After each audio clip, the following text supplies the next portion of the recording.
luar Jawa kita cetak sawah, orang pun kritik. Sekarang misalnya lagi rame kan apa itu? Video pesta babi, iya. Kan seolah-olah kita ini datang cetak sawah kemudian bikin rakyat di situ sengsara. Salah. Ya, saya mau kasih lihat contoh-contoh cetak sawah yang kita lakukan, dan cetak sawah itu butuh waktu sampai dengan sawah itu bisa kemudian ditanami. Bisa ditampilkan program cetak sawahnya. Ini adalah contoh cetak sawah yang cetak sawah yang lampau yang sudah terjadi dan kemudian hasilnya itu.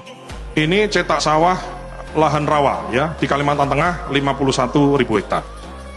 Ya tadinya rawa begitu, nggak bisa ditanami, ini kemudian kita lakukan optimalisasi lahan cetak sawah, kemudian 51.000 bisa sekarang ditanami.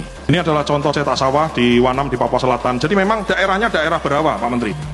Daerah berawa, kalaupun ada pohonnya itu kecil-kecil gitu loh. Jadi memang menanam padi itu yang susah bukan bibitnya, bukan pupuknya, bukan pestisidanya, bukan.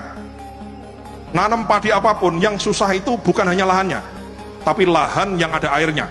Bibit bisa kita ciptakan, bisa kita dengan modifikasi dan lain-lain, pupuk bisa kita ciptakan, air itu tidak bisa kita ciptakan, hanya bisa kita kelola. Sehingga kita memang memfokuskan daerah-daerah yang banyak airnya.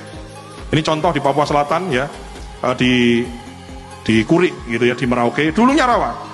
Ini kemudian kita cetak sawah setelah 5-10 tahun berikutnya Pak Menteri, itu kemudian di 3 November 2024 yang dulu dicetak sawah, tadinya orang tidak bersawah di situ, jadi bersawah, panen sekali, tanam sekali, sekarang sudah panen 3 kali karena menanamnya 3 kali.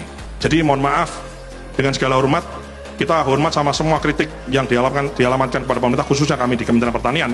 Namun berdasarkan catatan sejarah kami, daerah yang kita kemudian cetak sawah, kita berikan insentif, kita latih orangnya bertani di situ, kita kasih alat mesin pertanian, kita kasih bibit terbaik, kita kelola airnya, dan di mana-mana itu kemudian hasilnya itu kemudian mensejahterakan rakyat setempat.